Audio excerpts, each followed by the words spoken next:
The morning sky on planet Henyol was red again. Hannah looked up from her work and sighed. The red sky meant the alien ships were coming back. They always came when the sky turned red. Hannah was 28 years old and worked fixing power lines. In the human colony? She had black hair that she kept tied back and wore old work clothes covered in grease. Most people in the colony didn't notice her much. She was quiet and kept to herself. That was how she liked it. The colony had been peaceful once. Hannah remembered when she was a child the sky was blue and people smiled more. That was before the hegemony came. The hegemony was a group of alien races that took over planets. Said humans were weak and stupid. They said humans were only good for working and fighting for their entertainment. Hannah climbed down from the power pole and packed her tools. The red ships were getting closer. She could see them now, like dark spots against the red sky. Her hands shook a little as she put her tools away. She had seen what happened when the ships came before. Hannah called a voice behind her. She turned around and saw Mrs. Park running toward her. Mrs. Park was an old woman who ran the colony's small school. She looked scared. "They're taking children again," Mrs. Park said, breathing hard. "The aliens." There. At the school now, Hannah's heart started beating fast. The hegemony took people sometimes. They took them to fight in something called the arena. No one who went to the arena ever came back. "How many children?" Hannah asked. 12, Mrs. Park said. "They're all so young. The youngest is only 10 years old." Hannah looked at the red ships getting closer. She looked at Mrs. Park's scared face. She thought about the 12 children who were probably crying right now. "Where are they taking them?" Hannah asked. Landing pad. They have a big ship there." Hannah knew she should stay away. Smart people stayed away when the hegemony came. Smart people hid and hoped the aliens would leave them alone. But Hannah kept thinking about the 10-year-old child. "I have to go," Hannah said. "No." Mrs. Park grabbed her arm. "What? Don't go there. They'll take you too." But Hannah was already walking toward the landing pad. She walked fast, then started running. She could hear Mrs. Park calling her name, but she didn't. Stop.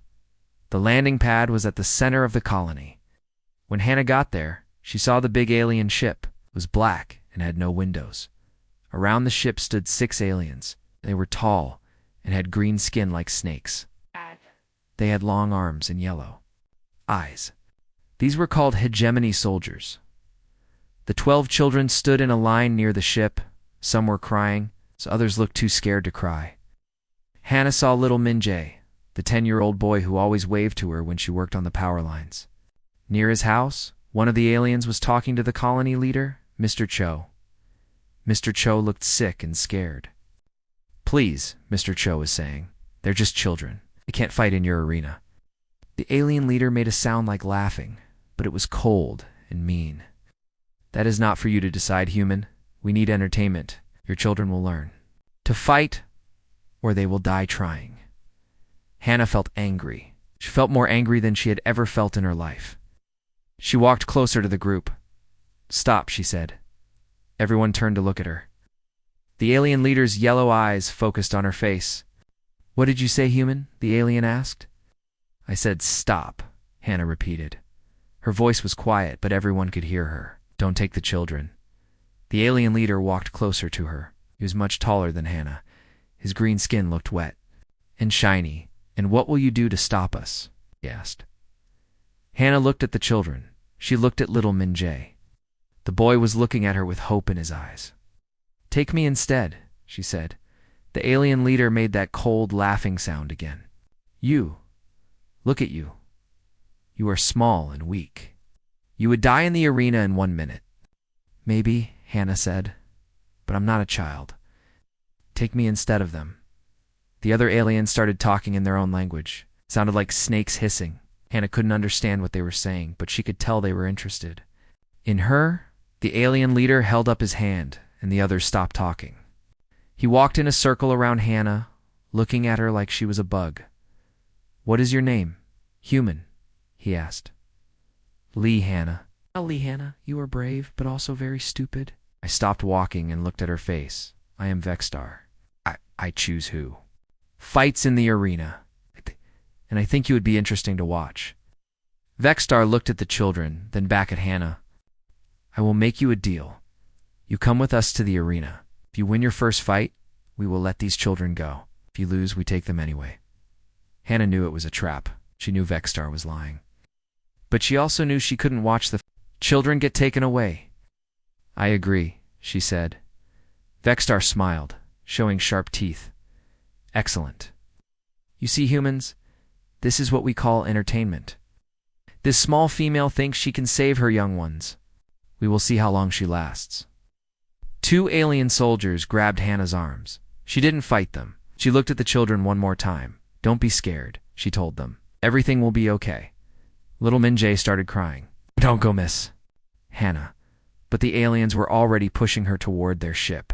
She walked. She heard Vexstar talking to Mr. Cho. We will broadcast her fights across the galaxy, Vexstar said. Everyone will see how weak humans really are. This one will be dead in a week. The ship's door closed behind Hannah. She sat down on a metal bench and put her head in her hands. Had never been in a fight in her life. She fixed power lines and electrical systems. She was quiet and small, and preferred to solve problems with her brain, not her fists. But as the ship lifted off from planet Hanyul, Hannah made herself a promise. She might not be strong, but she was smart. She understood how things worked. And maybe, just maybe, she could figure out how to survive long enough to keep those children safe. The ship flew toward the red sky, carrying Hannah away from everything she had ever known. Below, she could see the colony getting smaller and smaller. But she also saw something else. She saw the children standing free on the landing pad, watching her go.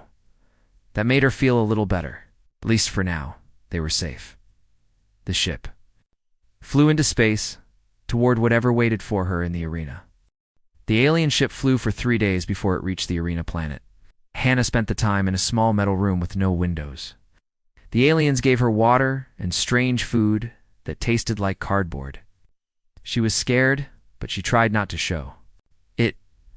When the ship finally landed, 2 guards took Hannah outside. What she saw made her stop walking and stare. The arena was huge. It was bigger than her entire colony. The building was made of black metal and reached up into the clouds. Around it were smaller buildings and thousands of alien ships.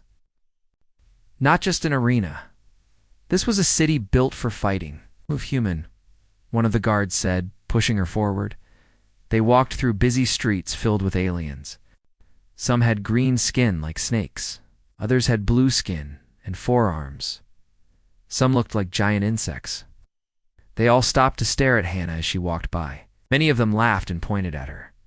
Look, another weak human, she heard one say. Long do you think this one will last? Said another. Maybe 5 minutes if she's lucky, came the reply. The guards took Hannah to a building next to the arena. Inside, the walls were made of the same black metal. The halls were long and dark. They walked down many stairs until they were deep underground. This is the fighter section, one guard explained. You live here now, you train here. You fight, or you die. They stopped at a heavy metal door. The guard opened it and pushed Hannah inside.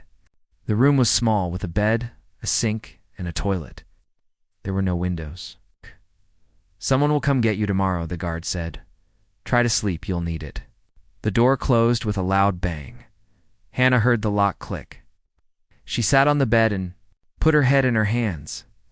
For the first time since leaving her planet, she let herself cry. The next morning, the door opened. A human man walked in. He was older, maybe 45, with gray hair and scars on his arms. His eyes were hard, but not mean. Get up, he said. Time to start training. Hannah stood up quickly. You're human, she said. My name is Park Minho. The man said, I used to be a soldier on Earth before the hegemony took me. That was 3 years ago. Now I train new fighters. Train them for what? Park Minho looked at her for a long moment. To survive as long as possible in the arena? Most humans last about 1 fight. Some last 2. I've seen 3 humans last more than 5 fights in 3 years. What about you? Hannah asked. 27 fights, he said. I'm still alive because I'm smart not strong. Come on, let's see what we're working with.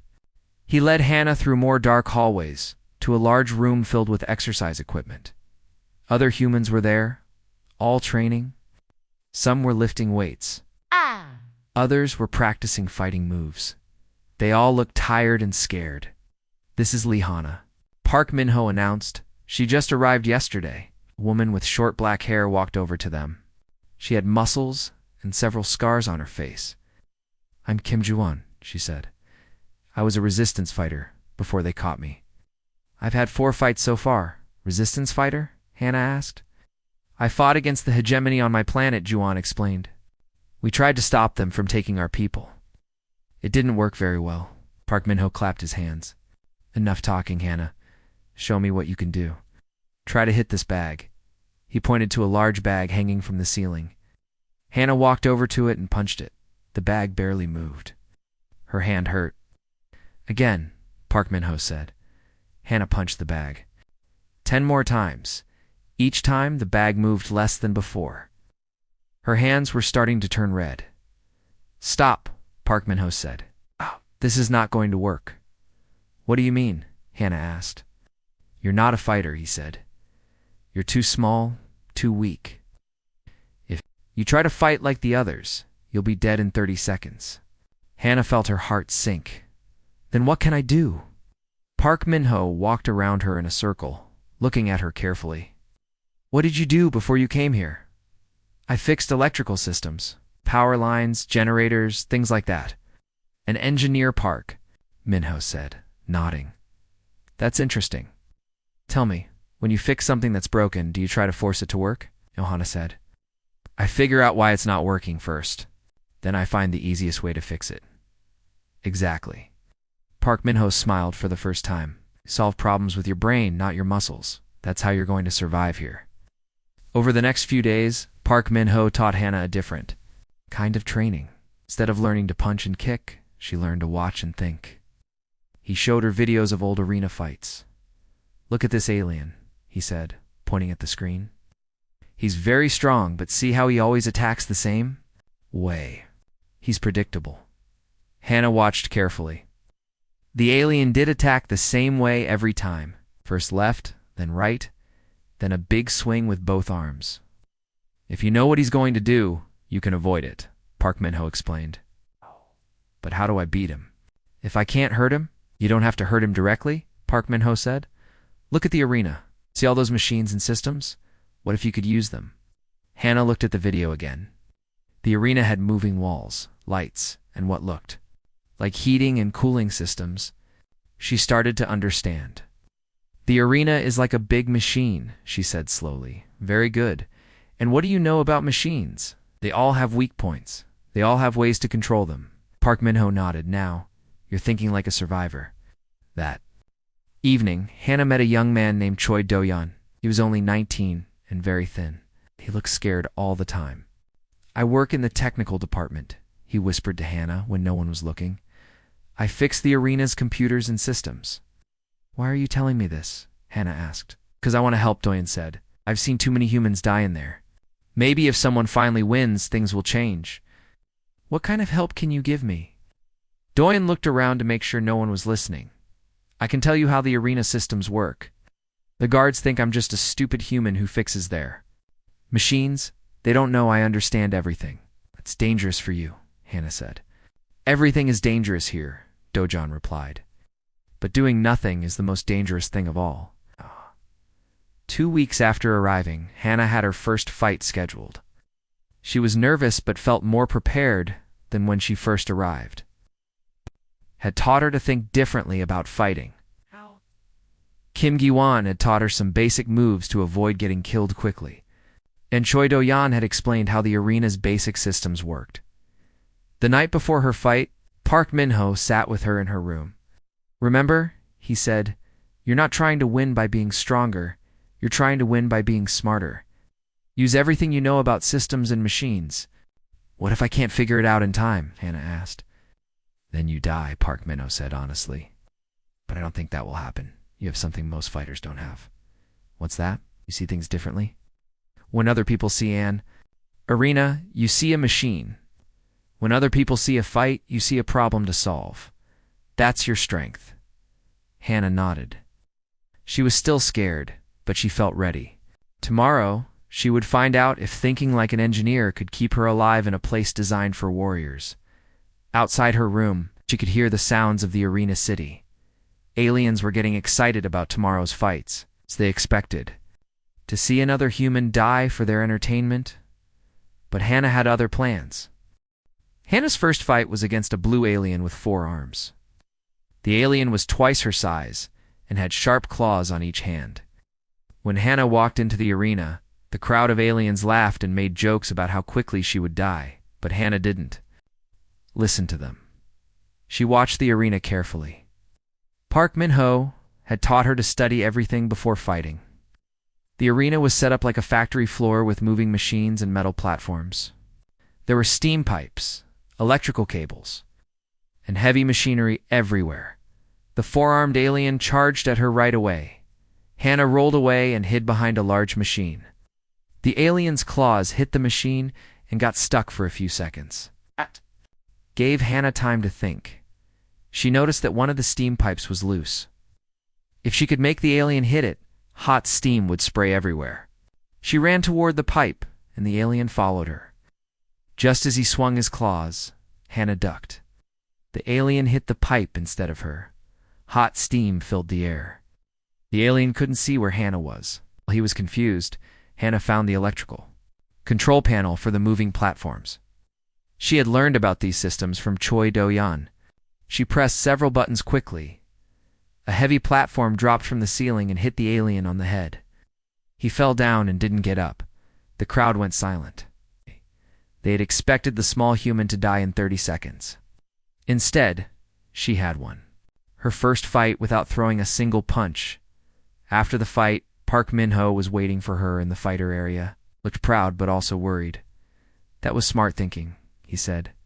But now they know you're different. The next fight will be harder. How much harder? Hannah asked. They'll put you against stronger opponents.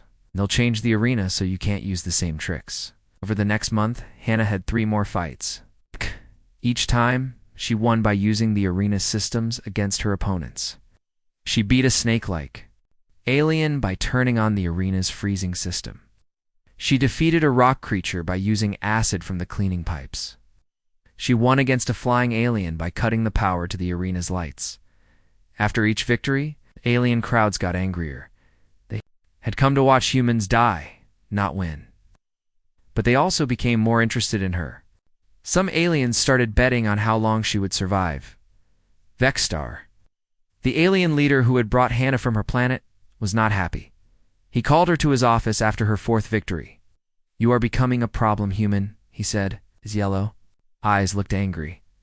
"Humans are supposed to lose. That's why people come to watch." "I'm just trying to survive," Hannah said. "Well, your surviving is costing me money. Fewer aliens are coming to the arena because they know humans might actually win." Vexstar walked around his desk and stood very close to Hannah. "So I'm going to make sure your next fight is your last one." "Who am I fighting?" Hannah asked. "Krillinox," Vexstar said, with a cold smile. "He is the arena champion. He has never lost a fight. He has killed 17 human fighters." Hannah felt her blood turn cold. She had heard about Krillinox from the other fighters. He was a giant insect alien with armor-like skin and sharp-cutting arms. He was fast, strong, and very smart. "When is the fight?" she asked. "In 1 week. To make it more interesting, I'm going to change the arena every day until then. You won't know what you're facing until you step inside." That night, Hannah couldn't sleep. She walked through the fighter areas thinking about Krillinox. Kim Guan found her sitting alone in the training room. "I heard about your next fight, Ji-won," said sitting next to her. "Krillinox is dangerous, but he's not unbeatable. How do you know?" "I fought him once," Ji-won said. "I lost, obviously, but I survived longer than most. I learned something important about him. But he's overconfident. He's won so many fights that he thinks he can't lose. It makes him careless sometimes." Hannah nodded. "What else do you know about him?" "He likes to play with his opponents. Before killing them, he could end most fights in seconds, but he drags them out to entertain the crowd." The next day, Choi Do-yan came to see Hannah during training. He looked nervous and kept checking to make sure no guards were watching. "I have information about your fight," he whispered. "What kind of information?" "I work on the arena systems, remember? I know how they're planning to set it up for your fight with Krillinox." Do-yeon pulled out a small piece of paper with drawings on it. "This is the arena layout they're planning. It's designed to help Krillinox and hurt you." Hannah looked at the drawings. The arena would have multiple levels, with lots of places for Krillinox to climb and hide. There would be very few machines or systems she could use. "But here's the thing," Do-yeon continued. "They keep changing the design. Vexstar has ordered 5 different layouts this week. He wants to make sure you can't prepare." "That's actually good news," Hannah said. "How is that good news?" "Because every time they change it, they add new systems. Or systems mean more things I can potentially use." That evening, Park Min-ho sat with Hannah and looked at all the different arena designs Do-yeon had collected. "You know," Park Min-ho said slowly, "I used to be an engineer too, before I became a soldier." "Really?" "Yes, I designed military equipment. And looking at these arena plans, I see something interesting." "What do you see?" Park Min-ho pointed to several places on the drawings. "Look at all these power lines, water pipes, and air systems. They're all connected. The arena isn't just a fighting space, it's one big, complicated machine." Hannah studied the plans more carefully. Park Min-ho was right. Every system in the arena was connected to every other system. "What if I could cause a system failure?" she asked. "What do you mean?" "In engineering, we call it a cascade failure. When one part of a system breaks, it causes other parts to break, which causes even more parts to break." Park Min-ho's eyes got wide. "You mean break the entire arena? Break it completely? But maybe make it work for me instead of against me." They spent the next 3 days studying every system design Do-yeon could get them. Hannah learned about the power systems, the water systems, the air systems, and how they all worked together. She began to see the arena not as a place to fight, but as a giant machine she could control. "This is very dangerous," Park Min-ho warned her. "If you cause too much damage, you could hurt yourself, or even the audience. If I don't try something big, Krillinox will kill me for sure," Hannah replied. Kim Ju-won helped by teaching Hannah how to move quickly and quietly through the arena. She showed her how to avoid Krillinox's attacks long enough to reach the system controls. "Remember," Guan said, "you only need to survive long enough to get to the right systems. You don't need to fight him directly." The night before the fight, all the human fighters gathered around Hannah. They'd never done this before, but somehow they all knew this fight was different. "If you win," said one fighter, "it will give hope to all of us." "If you lose," said another, "at least you tried." "Something no one has tried before." Park Min-ho put his hand on Hannah's shoulder. "Whatever happens tomorrow, you've already changed things here. The aliens know now that humans can think, not just fight." Hannah looked around at all the faces watching her. These people had become her family. They believed in her, even though she was small and weak. "I won't let you down," she promised. But inside, she was terrified. Tomorrow, she would face the arena champion in front of millions of aliens. She would either find a way to turn the arena itself into her weapon, or she would die trying. The morning of the championship fight, Hannah woke up before sunrise. Her hands were shaking, but her mind was clear. She had spent all night thinking about the arena systems and her plan. It was dangerous, maybe impossible, but it was her only. Chance. Park Min-ho brought her breakfast, but Hannah couldn't eat much. Her stomach felt sick with fear. "How do you feel?" he asked. "Scared," Hannah said honestly. "Good fear keeps you alive. Just remember everything we talked about." Kim Ju-won came to see her next. She gave Hannah a small piece of metal she had filed sharp. "Hide this in your boot," Ji-won said. "You might need to cut wires or cables." Choi Do-yeon was the last to visit. He looked very nervous and kept looking over his shoulder. "I have the final arena layout," he whispered, showing her a drawing. They decided on the multi-level factory, design with the central power junction. Hannah studied the drawing one more time. The arena had 5 levels connected by metal walkways. The power junction was in the center of the third level. If she could reach it, she could control most of the arena's systems. The power junction controls everything, Doyon explained quietly. Lights, machines, platforms, even the safety barriers that protect the audience. Safety barriers? Hannah asked. Yes. If those fail, the arena becomes dangerous for everyone, not just the fighters. Hannah nodded. She understood what Dojin was telling her. She could threaten the audience to make them stop the fight. But that would only work if she could reach the power junction alive. 2 hours before the fight, guards came to take Hannah to the preparation room. This was a small chamber right next to the arena where fighters waited before their matches. Through the walls, she could hear the crowd. It sounded like millions of aliens, all talking and shouting at once. The sound was so loud it made the walls shake. Vexstar appeared at the door of the preparation room. His yellow eyes looked excited and mean. "Today you die, little human," he said. "Krillinox is ready for you. He has been practicing new ways to kill humans slowly." "We'll see," Hannah said quietly. Vexstar laughed his cold laugh. "The entire galaxy is watching today. Billions of aliens want to see the human who thinks she's clever get torn apart. When you die, it will show everyone that humans are still just weak animals." After Vexstar left, Hannah sat alone in the preparation room. She could hear the crowd, getting louder and more excited. She closed her eyes and went through her plan one more time. First, she would avoid Krillinox long enough to reach the second level. Then she would use the steam systems to create cover. While Krillinox was confused, she would get to the power junction on the third level. From there, she would try to turn the entire arena into her weapon. It was a good plan, but she knew that.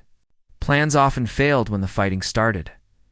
A guard opened the door. "Time to go," he said. Hannah walked through a long tunnel toward the arena. With each step, the crowd noise got louder. Her heart was beating so fast she thought it might explode. The tunnel ended at a large metal door. On the other side was the arena and Krillinox. The guard opened the door, and bright light hit Hannah's eyes. The arena was huge.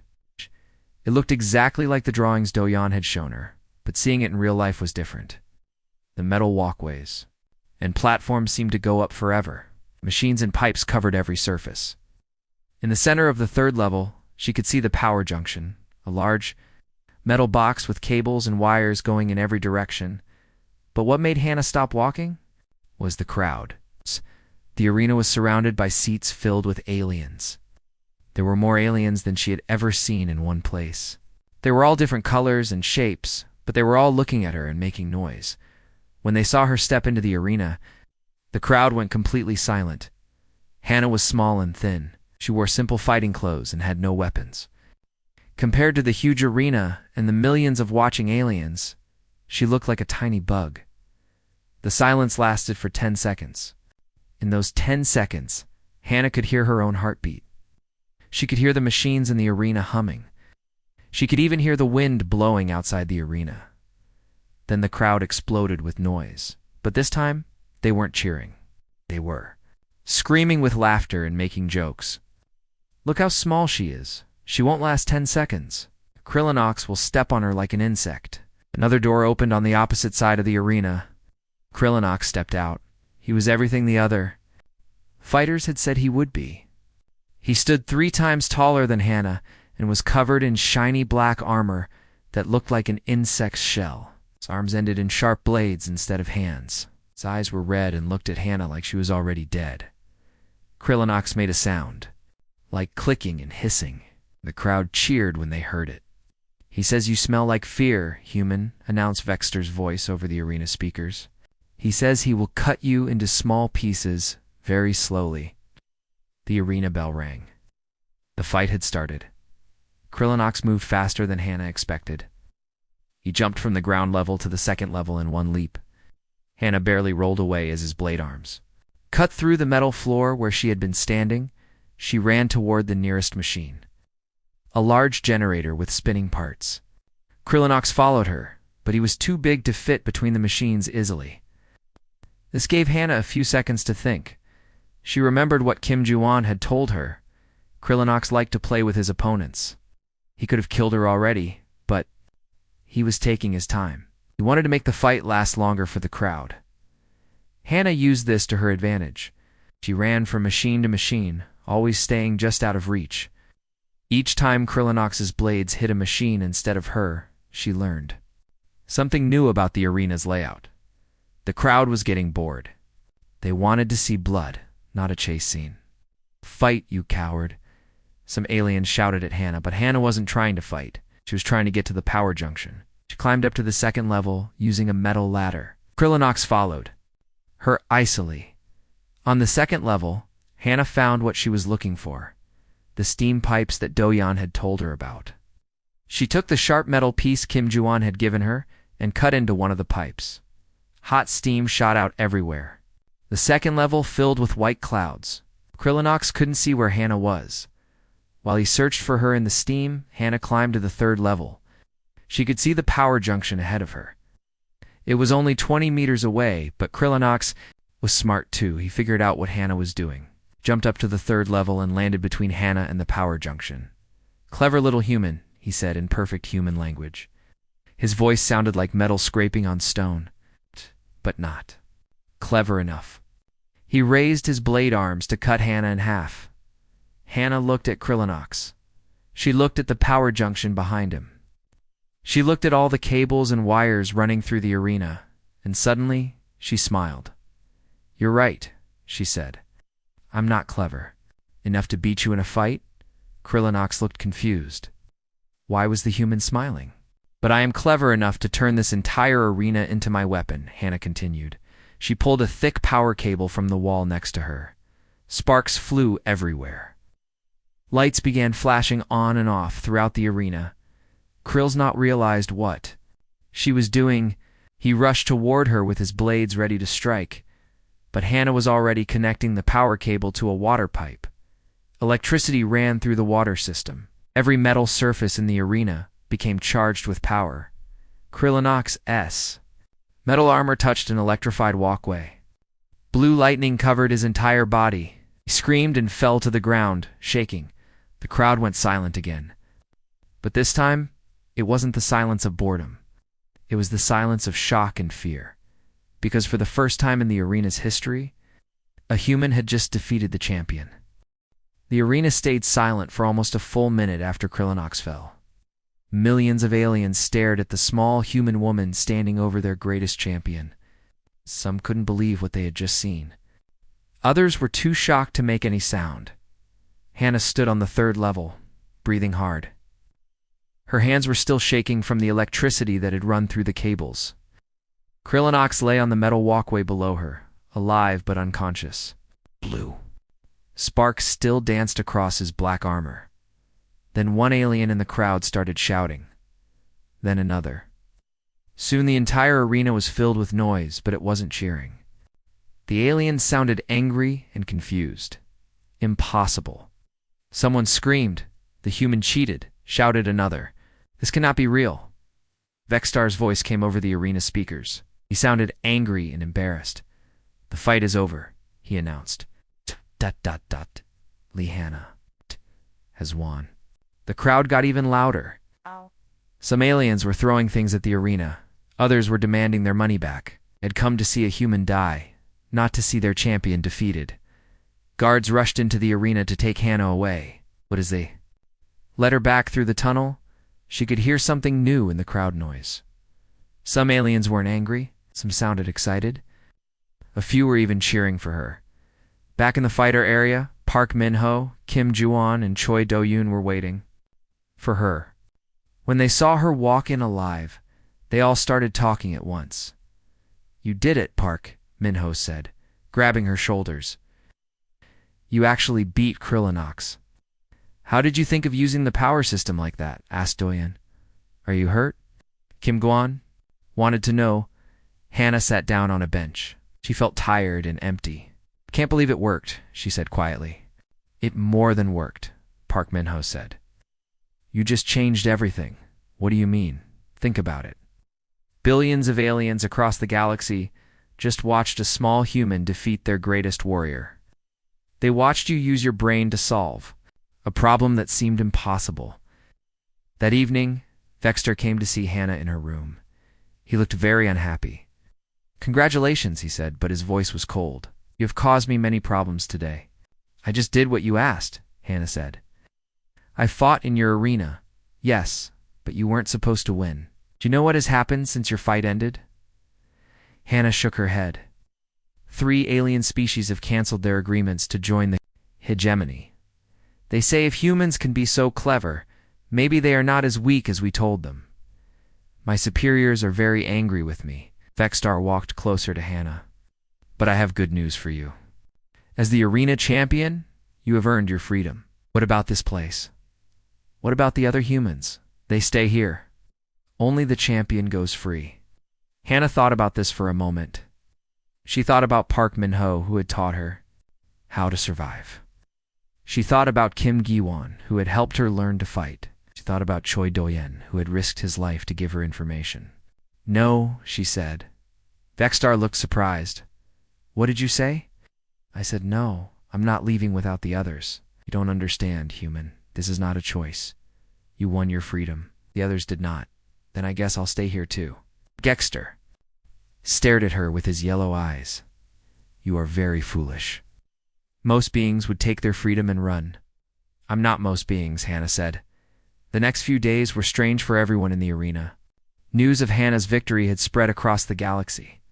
Some aliens were angry about it, but others were very interested. Reporters from different planets came to interview her. Scientists wanted to study how she had defeated Krillinox. More importantly, other oppressed species began asking questions. If humans could be so clever, what did that say about their own abilities? If a small human could defeat the arena champion, maybe the hegemony wasn't as powerful as they claimed. On the 4th day after her victory, Ambassador Thane came to visit Hannah. He was tall and thin, with silver skin and kind eyes. He represented several species that the hegemony wanted to conquer. "I watched your fight," he said. "It was very impressive." "Thank you," Hannah said. "I have a question for you. How did you know that connecting the power cable to the water system would work?" "I understand how electrical systems work," Hannah explained. "Water conducts electricity. Metal conducts electricity. If you connect them the right way, you can control where the electricity goes.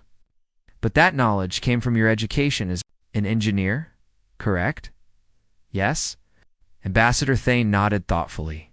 "In my culture, we were told that humans only know how to fight and work with their hands. We were told you cannot think or solve complex problems." "Whoever told you that was lying," Hannah said. Double quotes, "Yes, I am beginning to understand that." A week later, Vexstar called Hannah to his office again. This time, he looked defeated. "The Hegemony Council has made a decision about you," he said. "What kind of decision?" "They're giving you what you want. All the human fighters will be released. You'll also be given a ship and supplies." Hannah was surprised. "Why? What changed their minds?" "Your victory has caused too many problems. 5 species have refused to join the hegemony. 3 others are considering rebellion. The council thinks releasing you will make the problems go away. Will it?" Vexstar looked at her for a long time. "No," he said finally. "I think your victory has started something that cannot be stopped." 2 days later, Hannah and 43 other humans walked out of the arena as free people. They were given a ship and enough supplies to reach any planet they wanted. But Hannah had a different idea. "Where do you want to go?" Park Min-ho asked as they prepared to leave. "I want to find other species that need help," Hannah said. "Other people who are being told they're too weak or too stupid to fight back. What will you do when you find them?" "Teach them what you taught me. That being smart is just as good as being strong.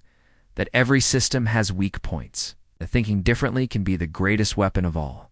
Kim Gi-won smiled. "You want to start a school?" "Something like that." Choi Do-won looked excited. "I know about computer systems on many different planets. I could help teach people how to use technology. I know about military tactics," added Park Min-ho. "Not just fighting, but thinking like a strategist." Their ship launched from the arena planet on a sunny morning. As they flew away, Hannah looked back at the huge black arena one last time. She thought about little Min-jae and the other children back on her home planet. She wondered if they were safe. She hoped they would grow up in a galaxy where being smart and kind mattered more than being big and strong. 6 months later, Stories began spreading across the galaxy about a group of humans who traveled from planet to planet, teaching others how to fight with their minds instead of their muscles. They taught engineering to farmers. They taught strategy to workers. They taught oppressed species how to see their oppressors' weaknesses. The hegemony tried to stop them, but it was too late. The idea had already spread too far. Beings everywhere were learning that intelligence could defeat strength, that creativity could overcome brute force. And it all started in an arena, when a small human woman named Lee Hannah stepped in and showed the galaxy that thinking differently could change everything. The arena had gone silent when she stepped in. The galaxy would never be silent about what she did next.